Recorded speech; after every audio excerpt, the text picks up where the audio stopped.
وقت جب ڈنمارک کے اندر نبی کریم صلی اللہ علیہ وسلم کے تعلق سے خبیث لوگوں نے، سرپسندوں نے اور مفسدوں نے اللہ کے رسول صلی اللہ علیہ وسلم کا نعوذ باللہ کارٹون بنایا تھا. اس وقت تقریباً 70-80 ہزار کا مجمع تھا شہر، اور میں جب وہاں سے اسٹیج سے، اور تقریباً 300 لوگ اسپیکر تھے بولنے والے اسٹیج پہ، اس میں ہندو، مسلم، کرسچن، بدھسٹ، قوالی کرنے والے، ناچ گانے والے، بھنگڑے والے، سب لوگ اس پہ اسٹیج پہ آئے تھے. اور صبح کے وقت 7 بجے سے وہ پروگرام شروع ہوا، اور رات کو شام کے وقت 7 بجے وہ پروگرام ختم ہوا. اور ہر متکلم کو، ہر مخاطب کو 10-10 منٹ کا ٹائم دیا گیا تھا، اور صرف میں تنہا ایک شخص تھا کہ اللہ کے فضل سے مجھے 20 منٹ کا ٹائم دیا گیا. تو میں نے اللہ کے رسول صلی اللہ علیہ وسلم کی بائیوگرافی پہ اور آپ کے اعلیٰ اقدار اور اعلیٰ کردار پہ 20 منٹ کا مختصر سا بیان دیا تھا. وہاں سے بیان دینے کے بعد ایک شیرین ہوٹل ہے، میں وہاں پہ پہنچا تو ایک کرسچین میرا تعاقب کرتے ہوئے آیا، بڑے پتے کی بات میں آپ کے سامنے رکھنا چاہتا ہوں. تو اس نے بڑے عجیب و غریب اور محیر العقول انداز میں مجھ سے ایک سوال کیا. اس نے، کچھ رپورٹر نامہ نگار بھی تھے، اس نے مجھ سے تنہائی میں پوچھا، کہا آپ اس کے علاوہ بھی جلسے جلوس میں شریک ہوتے ہیں؟ میں نے کہا جی ہاں. کہا لیکن آپ کی جو دعوتی کوششیں ہیں ہماری اپنی دعوتی کوششوں کے بالمقابل 0 ہے. میں نے کہا ایسا کیوں؟ کہا کہ ہماری جو دعوتی کوششیں ہیں ہم اس کو شو نہیں کرتے، ہم اس کا مظاہرہ نہیں کرتے، ہم نمود اور نمائش کے لیے نہیں کرتے. اور آپ کی جو دعوتی کوششیں ہوتی ہیں آپ مسلمانوں کی، وہ شو بازی کے لیے ہوتی ہیں، نمائش کے لیے ہوتی ہیں. ہم جتنا کامیاب ہیں اور شاد کام ہیں اپنی دعوتی کوششوں کے اندر، تبلیغی مشن کے اندر، آپ مسلمان لوگ اس تعلق سے 0 ہیں. میں نے کہا کہ کیسے؟ اس چیز کو سمجھانے کی کوشش کرو. اس نے کہا کہ یہ بتاؤ یہ کون سا مہینہ ہے؟ میں نے کہا یہ اگست چل رہا ہے. تو کہا آپ نے خود جواب دے دیا. تو میں حیرت میں پڑ گیا. کہا کہ دیکھیے آپ مسلمان ہیں، لیکن آپ بجائے اس کے کہ سن ہجری کا حوالہ دیتے، ماہ عربی کا آپ حوالہ دیتے، عربی مہینے کا ذکر کرتے، آپ ایک مسلمان ہو کر کے ایک عیسائی سال کے مہینے کا حوالہ دے رہے ہیں، عیسائی سال کے مہینے کا ذکر کرتے ہیں. اس کا مطلب یہ ہے کہ ہماری دعوت غالب ہے اور آپ کی دعوت مغلوب ہے، ہمارا مشن حاوی ہے اور آپ لوگ اس کے اندر 0. تو اللہ کی قسم ہم مسلمانوں کے اندر وہ تڑپ، وہ جذبہ، وہ اسپرٹ، وہ روحانیت جو نبی کریم صلی اللہ علیہ وسلم نے اپنے اصحاب کے اندر پیدا کی تھی، وہ چیز ہولے ہولے تدریجی طور پر ختم ہوتی جا رہی ہے. ہماری رہائش، ہمارا گفتار، ہمارا کردار، ہماری پوشاک، ہمارا لباس، ہماری معاشرت، ہماری نشست برخاست، سب کچھ غیر لوگوں سے متاثر ہو کر کے اس طریقے سے نسیم منسیہ ہو گئی، اور اس کا ایسا تہیا پانچا ہو گیا کہ ہمارا اپنا وجود، ہماری اپنی شخصیت، ہمارا اپنا تشخص خود اس دنیا سے نیست و نابود ہونا شروع ہو گیا. آج اگر کوئی غیر مسلم کافر ہم سے پوچھتا ہے کہ آپ کون ہیں، تو جب ہم جواب دیتے ہیں کہ ہم مسلمان ہیں، تو پھر پلٹ کر کے جب سوال کرتا ہے کہ مسلمان کیا ہوتا ہے، تو اس وقت ہماری زبانیں گم ہو جاتی ہیں. ہم اس کو کیسے ڈیفائن کریں، کیا بتائیں، کون سی خصوصیت بتائیں کہ مسلمان اس کو کہتے ہیں؟ کیونکہ خود ہمارا اپنا وجود، ہماری اپنی زندگی، ہماری اپنی حیات، ہماری اپنی زیست خود اس طریقے سے شرک میں، بدعت میں، کرپشن میں، سود میں، رشوت میں، اباحیت میں، انارکی میں، بھرشٹاچار میں ایسا ملوث ہو گئی ہے کہ اللہ کی قسم ہمیں اپنے وجود کو لوگوں کے سامنے پیش کرتے ہوئے شرم محسوس ہوتی ہے کہ ہم مسلمان ہیں.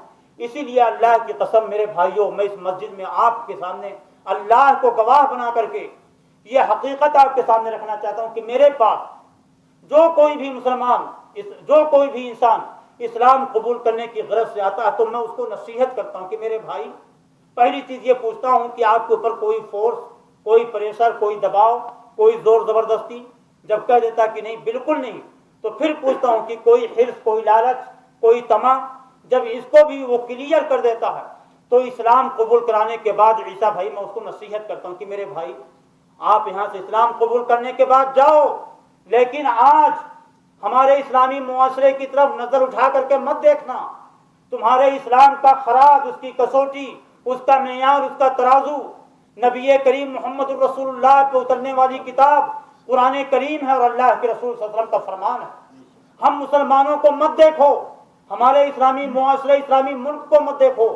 آج ہمارا ملک نام اسلامی ملک، اسلامی شہر کا، اسلامی بستی کا نام عبد الرحمن خالد محمود، لیکن ہم نے اسلام کا تہیہ پانچا ایسا کر دیا اللہ کی قسم کہ اسلام کو جب کوئی پوچھتا ہے کہ اسلام کی تعریف کیا ہے، اسلام کسے کہتے ہیں، مسلمان کون ہے، تو ہماری زبانیں گنگ ہو جاتی ہیں۔ اللہ رب العالمین ہم سب کو ہدایت کی راہ پر قائم اور دائم رکھے۔ میرے بھائیوں، میں نے آپ کے سامنے قرآن کریم کی جس آیت کریمہ کی تلاوت کا شرف حاصل کیا ہے، اللہ تعالیٰ نے اس آیت میں ارشاد فرمایا کہ وما آتاکم الرسول فخذوہ وما نہاکم عنہ فانتہوا، کہ اے میرے نبی کی امت کے لوگوں، اے آدم کے بیٹو، اے میرے بندو، میرا رسول تمہارے درمیان ہے۔ یہ اس وقت آیت کریمہ نبی کریم صلی اللہ علیہ وسلم کے دور مبارک میں نازل ہوئی، جب صحابہ کرام کو وجود تھا۔ اللہ کے رسول کے اصحاب کو سب سے پہلے مخاطب کیا گیا کہ اے میرے نبی کی امت کے لوگوں، اے میرے نبی کے ساتھیوں، میرا رسول تمہارے درمیان موجود ہے۔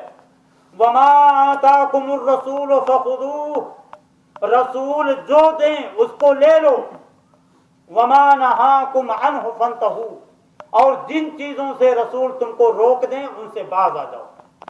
بڑا مختصر سا اصول دیا گیا شریعت کے اندر کہ کوئی بھی کام کرنے سے پہلے اجر و ثواب کی نیت سے ہمیں سب سے پہلے نبی کریم صلی اللہ علیہ وسلم کی زندگی پر نظر ڈالنی چاہیے کہ اللہ کے رسول صلی اللہ علیہ وسلم کے زمانے میں یہ نیک کام جس کو ہم نیک سمجھ کر کے کرنے جا رہے ہیں، یہ ممکن تھا کہ نہیں تھا؟ اگر ممکن تھا اور اللہ کے رسول نے نہیں کیا ہے تو یقین مان لو کہ پھر یہ کام دین کا کام نہیں ہے، یہ کام بدعت کا کام ہے۔ اور اسی چیز کو ام المومنین عائشہ صدیقہ نے، طیبہ طاہرہ رضی اللہ تعالیٰ عنہ نے اللہ کے رسول کی اس حدیث کے حوالے سے ہم امت محمدیہ علی صاحبہا صلاۃ والسلام کو بیان فرمایا کہ سب سے پہلے دیکھنا یہ ہے کہ یہ کام اللہ کے رسول کے دور میں ممکن تھا کہ نہیں تھا۔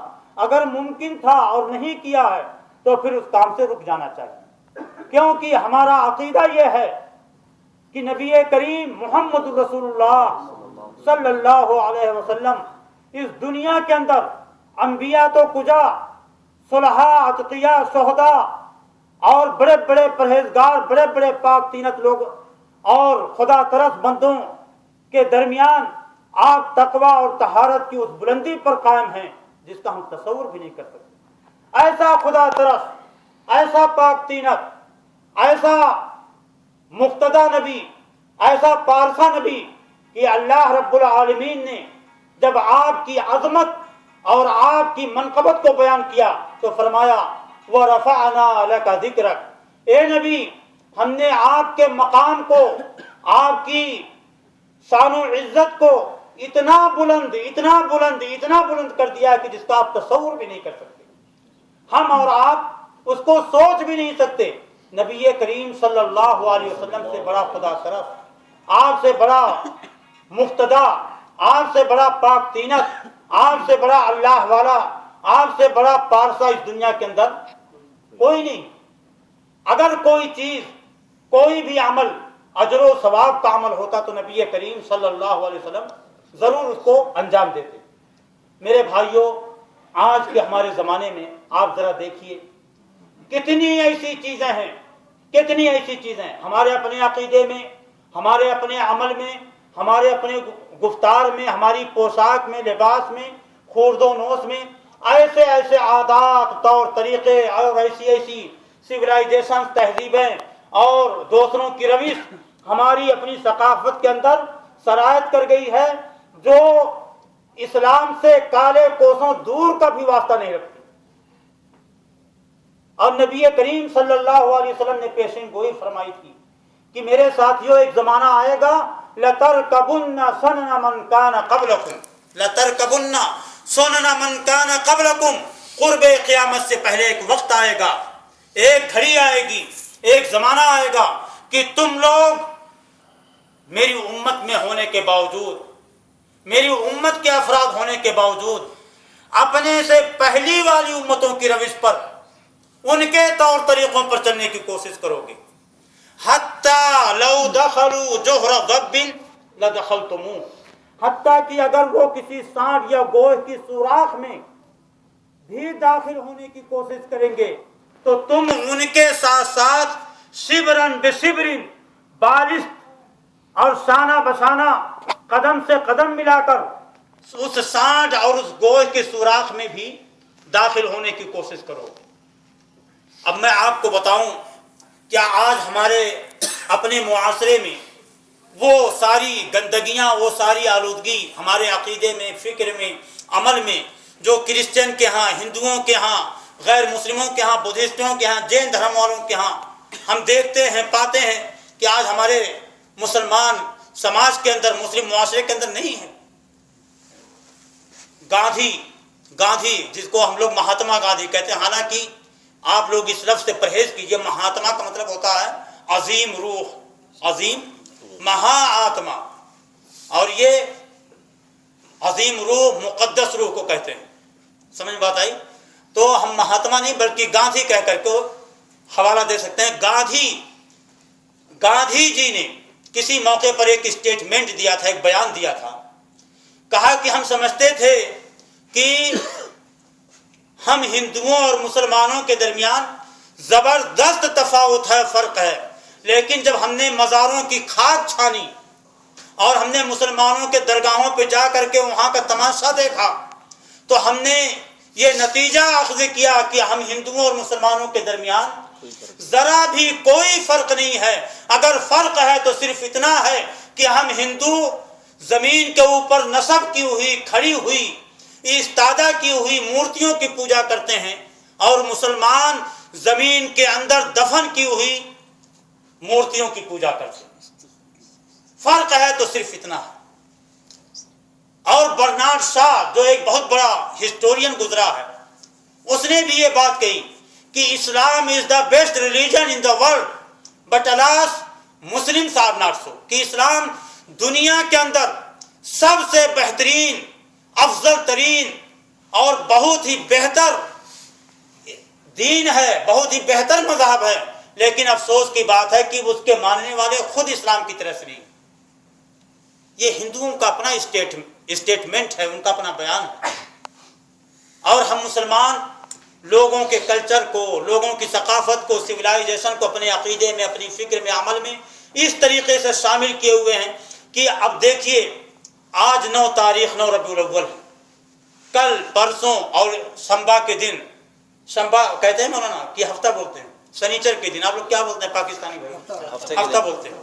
ہفتہ کے دن 12 ربیع الاول، 12 ربیع الاول مسلمانوں نے، ہم مسلمانوں نے دیکھا کہ اللہ کے رسول حضرت عیسیٰ علیہ السلام کو عیسائیوں نے کہا کہ یہ اللہ کا بیٹا ہے، اور قرآن بار بار اس چیز کی نفی کرتا ہے، قرآن انکاری ہے اس بات کا، لم یتخذ صاحبۃ ولا ولدا، اللہ نے اپنے لیے نہ کوئی بیوی بنایا، اپنے لیے نہ کوئی اولاد جنم دیا، اور اسی طریقے سے اللہ نے قرآن میں فرمایا لم یلد ولم یولد، اللہ نہ تو پیدا کیا گیا ہے اور نہ تو اللہ نے کسی کو پیدا کیا۔ لیکن یہ نصارہ، یہ کرسچن، یہ عیسائی، یہ لوگ عقیدہ یہ رکھتے ہیں کہ حضرت عیسیٰ علیہ السلام اللہ کا ایک جز ہی نہیں بلکہ اللہ کا بیٹا ہے، نعوذ باللہ، یہ بہت بڑی گالی ہے اللہ کا۔ وما قدر اللہ حق قدری، اللہ نے فرمایا دوسری جگہ کہ میرے بندو ما لکم لا ترجون للہ وقارا وقد خلقکم اطوارا، تمہیں کیا ہو گیا کہ تم اللہ کے حقوق کو، اللہ کے اقدار کو نہیں پہچانتے، جبکہ اللہ ہی کی ذات ہے کہ جس نے تمہیں کئی مرحلوں کے اندر عدل بدل کر کے اللہ نے تمہیں ایک انسانی ساخت کے اندر پیدا فرمایا، لیکن اس کے باوجود لوگ اللہ کو گالیاں دیتے اور کہتے ہیں کہ عیسیٰ اللہ کا بیٹا ہے۔ ہم مسلمانوں نے کیا دیکھا کہ عیسیٰ کا نبی، عیسیٰ جیسا نبی اگر عیسائیوں کے عقیدے میں اللہ کا بیٹا ہو سکتا ہے تو ہمارا نبی، ہمارا پیغمبر، ہمارا رسول جو امام الانبیاء ہے اور جو سید الثقلین ہے، جو تاجدار مکہ اور مدینہ ہے، جو فخر موجودات ہے، یہ نبی عیسیٰ سے بڑھ کر کے کسی اور درجے پر فائز کیوں نہیں ہو سکتا؟ چنانچہ مسلمانوں کے گروہ نے، ایک طبقہ نے کیا کیا؟ کہا کہ اللہ کے رسول صلی اللہ علیہ وسلم عیسیٰ تو اللہ کا بیٹا ہیں، ہمارے رسول محمد صلی اللہ علیہ وسلم یہ اللہ کے نور میں سے نور ہیں، اللہ کے نور میں سے۔ دیکھیے بات تلخ ہو جائے گی، لیکن میرے بھائیوں میں نے اللہ سے دعا کی ہے کہ اللہ ہم سب کو حق بات کہنے، حق بات سننے اور حق بات سنانے، اس پر عمل کرنے کی توفیق عطا فرمائے۔ اور آپ کتنے بھی باوثوق کیوں نہ ہوں کہ آپ ہدایت پر ہیں، لیکن اس کا معنی یہ نہیں ہے کہ آپ ہدایت کی دعا اللہ سے نہ کریں۔ صحابہ کرام خود ہمارے پیارے رسول صلی اللہ علیہ وسلم اللہ سے ہدایت کی دعا مانگتے تھے، تو ہم تو ان کے خاکے پاک کی بھی حیثیت نہیں رکھتے، ایک ذرہ بے مقدار ہیں ہم لوگ۔ تو ہمیشہ حق بات کہنے کی توفیق مانگنی چاہیے اللہ سے، اور یہ بہت بڑی اللہ کی نعمت ہے اس بندے کے حق میں کہ جس کو اللہ خیر کی توفیق دے دے۔ اللہ کی قسم سب سے بڑی نعمت کسی بھی بندے کے لیے، سب سے بڑی نعمت کہ اللہ اس بندے کو خیر کی توفیق دے دے۔ اور بڑا بد نصیب ہو انسان کہ جس کے آس پاس میں خیر کی ساری گنجائش موجود ہو لیکن وہ خیر سے محروم ہو جائے۔ تو آج ہمارے سماج میں لوگوں نے ایک عقیدہ بنایا کہ محمد الرسول اللہ صلی اللہ علیہ وسلم اللہ کے نور میں سے ایک نور کا حصہ ہیں۔ پھر کیا دیکھا؟ جبکہ اللہ تعالیٰ نے کیا فرمایا کہ لم یلد ولم یولد۔ ایک طرف عقیدہ یہ ہے کہ محمد الرسول اللہ اللہ کے نور ہیں، اور عقیدہ کیا ہے اللہ کے بارے میں؟ لم یلد ولم یولد، کہ اللہ نہ پیدا ہوا اور نہ کسی کو اس نے پیدا کیا۔ جب اللہ کا نور پیدا نہیں ہوا اور اللہ کے نور سے نہ کوئی پیدا ہوا، تو پھر اللہ کے رسول محمد الرسول اللہ صلی اللہ علیہ وسلم کی ولادت باسعادت کا حوالہ دے کر، اس کا ریفرنس دے کر، اس کی مناسبت سے اللہ کے رسول صلی اللہ علیہ وسلم کا یوم ولادت منانا۔ ایک طرف عقیدہ یہ ہے کہ اللہ کا نور نہ پیدا ہوا اور نہ اس سے کوئی پیدا ہوا، لم یلد ولم یولد، اور پھر اسی حوالے سے یہ کہہ کر کے کہ اللہ کے رسول پیدا ہوئے، اور ان کی ولادت باسعادت کی مناسبت سے ماہ ربیع الاول کے اندر جشن کا انتظام کرنا، سبیلوں کا اہتمام کرنا، اللہ کے رسول صلی اللہ علیہ وسلم کی سیرت پہ تقریریں کرنا۔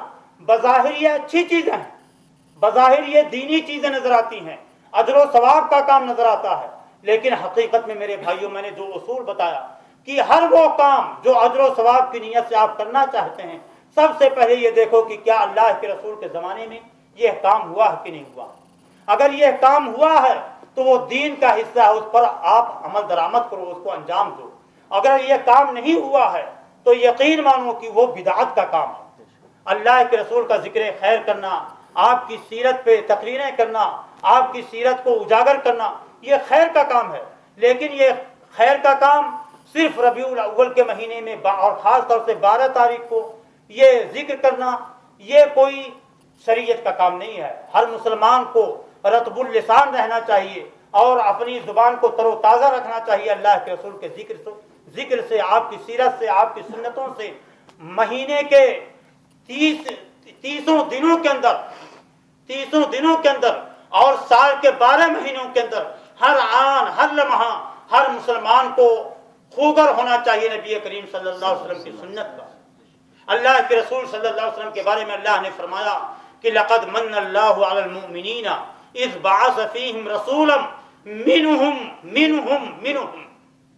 یتلو علیہم آیاتہ ویزکیہم وَيُعَلِّمُهُمُ الْكِتَابَ وَالْحِكْمَةَ وَإِنْ كَانُوا مِنْ قَبْلُ لَفِي ضَلَالٍ مُبِينٍ۔ اللہ نے اہل ایمان لوگوں پر کرم فرمایا، انعام کیا ہے، فضل خاص فرمایا ہے۔ کس حیثیت سے؟ اذ بعث فیہم رسولا منہم من انفسہم۔ کیسے حافظ جی؟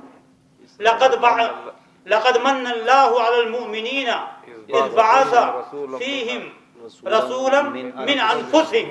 انہی لوگوں میں سے اللہ تعالیٰ نے ایک رسول کو، جزاک اللہ خیر، انہی لوگوں میں سے اللہ تعالیٰ نے ایک رسول اہل ایمان بندوں پر بھیجا۔ یہ اللہ نے احسان کیا۔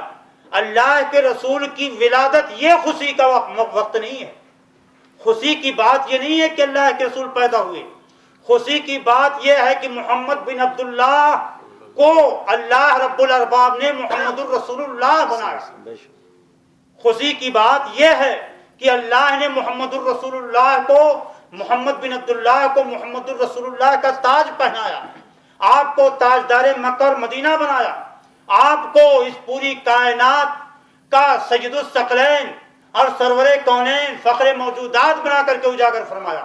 فخر کی بات اور شکر کی بات اور خوش نصیبی کی بات یہ ہے، سعادت کی بات یہ ہے کہ محمد الرسول اللہ کو اللہ نے غار حرا کے اندر تاج نبوت سے سرفراز فرما کر سارے عالم کے اندر آپ کو پوری کائنات کا مقتدی اور پیشوا نبی بنایا۔ یہ فخر کی بات ہے۔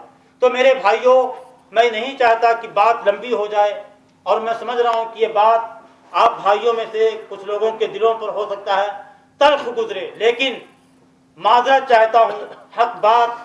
دیکھیے اللہ کے رسول صلی اللہ علیہ وسلم کی ایک حدیث ہے کہ الحق لا يتعدد، اور یہ اصولی چیز ہے کہ حق متعدد نہیں ہوتا۔ کچھ لوگ کہتے ہیں نہیں وہ لوگ جو کر رہے ہیں وہ بھی صحیح ہے، یہ لوگ جو کر رہے ہیں یہ بھی صحیح ہے، اور وہ بھی صحیح ہے، فلاں کا بھی صحیح ہے۔ الحق لا يتعدد، حق کئی چیزوں میں سے صرف ایک چیز کا نام ہے، اور الحق احق ان یقال۔ آپ سے ہمیں انسیت ہے، آپ سے ہمیں پیار ہے، آپ کے سامنے آپ کی محبت کا تقاضا یہ ہے کہ میں آپ کے سامنے حق بات بیان کروں۔ الحق احق ان یقال، حق بات کو لوگوں کے سامنے بیان کیا جانا یہ زیادہ حق رکھتا ہے۔ اور آج آپ کے دل کی بات، آپ کی مرضیات کی بات، آپ کی خواہشات کی بات میں آپ کے سامنے کروں، کل کے دن آپ میرا گریبان پکڑیں روز حشر، تو یقین مانیے پھر اللہ کے ہاں جواب دہ ہونے کے لیے میرے پاس وہ دمخم موجود نہیں ہے۔ میں اللہ سے دعا کرتا ہوں کہ اللہ ہم کو بھی ہدایت پہ رکھے اور آپ کو بھی ہدایت پہ رکھے۔ اور اس سے بڑا بدنصیب کون ہوگا میرے بھائی کہ جو لوگوں کی عاقبت سنبھالتا پھرتا ہے، لوگوں کی عاقبت بناتا پھرتا ہے، اور خود اپنی عاقبت کو خراب کر بیٹھے۔ تو اللہ سے میں سب سے پہلے اپنے حق میں دعا کرتا ہوں کہ مولا کریم تو مجھے راہ ہدایت پر قائم فرما۔ میرے بھائی، میں کہنا یہ چاہ رہا تھا کہ یہ ماہ ربیع الاول کے تعلق سے جو یہ سارے رسوم، یہ سارے عادات و اطوار، طور طریقے انجام دیے جاتے ہیں، شریعت کے اندر کہیں بھی کوئی دلیل، کوئی برہان، کوئی حجت، کوئی ثبوت کسی بھی کتاب سے، کسی بھی حدیث کے ذخیرے سے کوئی ثابت نہیں کر سکتا۔ یہ نبی کریم محمد رسول اللہ صلی اللہ علیہ وسلم کی وفات کے بعد 600 سال کے گزر جانے کے بعد کچھ مفسدوں نے دوسرے لوگوں کی دسیسہ کاریوں میں آ کر کے، ان کی ریشہ دوانیوں کا شکار ہو کر کے شریعت کا، دین کا ایک جز اور حصہ بنا کر کے اس کو شریعت کے اندر داخل کیا۔ نہیں تو ہم اور آپ کہتے ہیں کہ امام ابو حنیفہ کو، امام شافعی کو، مجتہدین کو، فقہا کو اور اکابرین امت کو، بزرگان دین کو مانتے ہیں۔ آپ بتاؤ خیر القرون کے زمانے میں کس مجتہد نے، کس متکلم نے، کس فقیہ نے، کس امام نے اپنی زندگی کے اندر یہ کام انجام دیا؟ اور مولانا شعر پڑھتے ہیں یہ لوگ، سوائے ابلیس کے جہاں میں سبھی تو خوشیاں منا رہے ہیں۔ یہ شعر پڑھنے والے نے کتنی بڑی بات کہہ دی، سوائے ابلیس کے جہاں میں سبھی تو خوشیاں منا رہے ہیں، کتنی بڑی بات کہہ دی۔ صحابہ کرام کے زمانے میں جن کے بارے میں اللہ کے رسول نے ارشاد فرمایا صلی اللہ علیہ وسلم، خیر القرون قرنی ثم الذین یلونہم ثم الذین یلونہم، آپ بتاؤ اپنے سینے پہ دھڑکتے ہوئے دل پہ ہاتھ رکھ کر کے کسی صحابی سے کیا یہ ثابت ہے کہ انہوں نے ماہ ربیع الاول کا جشن منایا؟ آپ نے کیا کہا صحابہ کو؟ آپ نے کیا کہہ دیا؟ کیا فتویٰ آپ نے صادر کر دیا؟ ابو حنیفہ، امام شافعی، امام مالک، امام احمد، اوزاعی، سفیان ثوری، عبداللہ بن مبارک، وہ بڑے بڑے اکابرین امت کہ جن کے تقوی اور طہارت کے بارے میں قسم کھائی جا سکتی ہے، آپ کہتے ہو کہ سوائے ابلیس کے جہاں میں سبھی تو خوشیاں منا رہے ہیں۔ آپ نے کیا کہا؟ آپ جن کی تقلید کرتے ہو، جن کو امام مانتے ہو، جن کو فقیہ امت کہتے ہو، جن کو متکلم زبان سمجھتے ہو، جن کو مجتہد دورہ کہتے ہو، آپ نے ان بڑے بڑے صحابہ کرام کے بارے میں، اکابرین کے بارے میں، صلحاء اور اتقیاء کے بارے میں کیا فتویٰ صادر کر دیا؟ تو یہ بڑی سومی قسمت کی بات ہے میرے بھائیوں۔ اللہ سے ہمیشہ اللہ کی قسم ہدایت کی دعا مانگو، اللہ ہماری نیتوں کی اصلاح فرمائے، ہمارے عمل کی اصلاح فرمائے۔ اور چلتے چلتے ایک بات آپ سے آخر میں کہتا چلوں کہ ہم لوگ جو یہ سمجھتے ہیں کہ اللہ کے رسول صلی اللہ علیہ وسلم 12 ربیع الاول کو پیدا ہوئے، حقیقت یہ ہے کہ سارے مورخین کے ہاں سیرت نگاروں کے ہاں اللہ کے رسول کی ولادت کا دن یہ اختلافی ہے۔ اللہ کی قسم بعض علماء نے، میرے پاس پورا اس کا جو ہے ذائچہ موجود ہے، بعض علماء نے، بعض سیرت نگاروں نے حتیٰ کہ اللہ کے رسول صلی اللہ علیہ وسلم کی یوم ولادت رمضان شریف کے مہینے میں ثابت کیا ہے، رمضان کے اندر۔ یہ تو مہینے کا اختلاف بتلا رہا ہے۔ اور ربیع الاول کے اندر کسی نے 6 تاریخ کہا، حافظ ابن حجر، ابن کثیر، ابن حزم اور فلاں ان سارے ائمہ تاریخ کے ہاں اختلاف پایا جاتا ہے۔ کسی نے 6 ربیع الاول، کسی نے 9 ربیع الاول، کسی نے 12 ربیع الاول، حتیٰ کہ 16 ربیع الاول بھی کہا گیا۔ لیکن اللہ کے رسول کی وفات کا دن یہ سارے سیرت نگاروں کے ہاں متعین ہے، متفق علیہ ہے، اختلافی نہیں ہے۔ سب لوگوں نے کہا اللہ کے رسول کی وفات کا دن 12 ربیع الاول۔ اب پہلے لوگ 12 وفات مناتے تھے، تو جب ہم نے ان کو بتایا کہ آپ تو کہتے ہو کہ وفات ہوئی نہیں، تو 12 وفات کیسے مناتے ہو؟ تو اب 12 وفات کا جشن چھوڑ کر اب برتھ ڈے منانا شروع کر دیا کہ عیسائیوں نے جب عیسیٰ کے بارے میں، عیسیٰ جیسے نبی کے بارے میں ان کا عقیدہ یہ ہے کہ اللہ کے رسول حضرت عیسیٰ کا یوم ولادت منایا جائے، تو ہمارا نبی تو اس سے بھی زیادہ حق رکھتا ہے۔ ہمارے نبی کا حق یہ ہے، اللہ نے کیا فرمایا؟ قل ان کنتم تحبون اللہ فاتبعونی یحببکم اللہ۔ اے میرے نبی، اے میرے محبوب پیغمبر، آپ لوگوں میں اعلان کر دو کہ اگر تم اللہ سے سچی محبت رکھتے ہو فاتبعونی، تو اے لوگوں میری اتباع کرو، میری سنتوں کی پیروی کرو، اللہ تم سے محبت کرے گا۔ اللہ کے رسول کی محبت کا تقاضا کیا ہے؟ اللہ نے فرمایا، اللہ کے رسول صلی اللہ علیہ وسلم کے بارے میں ارشاد فرمایا کہ فَلْيَحْذَرِ الَّذِينَ يُخَالِفُونَ عَنْ أَمْرِهِ أَن تُصِيبَهُمْ فِتْنَةٌ أَوْ يُصِيبَهُمْ عَذَابٌ عَلِيمٌ کہ اے میرے نبی کی امت کے لوگوں، تم لوگوں کو ڈرنا چاہیے ان لوگوں کو، خاص طور سے جو اللہ کے رسول کے حکم سے انحراف کر کے، سرکشی کی راہ اختیار کر کے، اللہ کے رسول کی سنتوں سے عدولی کا راستہ اختیار کر کے انحراف کا راستہ اختیار کرتے ہیں۔ ان امرہ ان تصیبہم فتنہ کہ کہیں ان کو کوئی فتنہ لاحق نہ ہو جائے، او یصیبہم عذاب علیم یا ان کو کوئی دردناک عذاب لاحق نہ ہو جائے۔ اللہ سے دعا ہے کہ مولا کریم ہم سب کے عمل کی اصلاح فرمائے، ہمارے عقیدوں کی اصلاح فرمائے۔ مولا ہمارے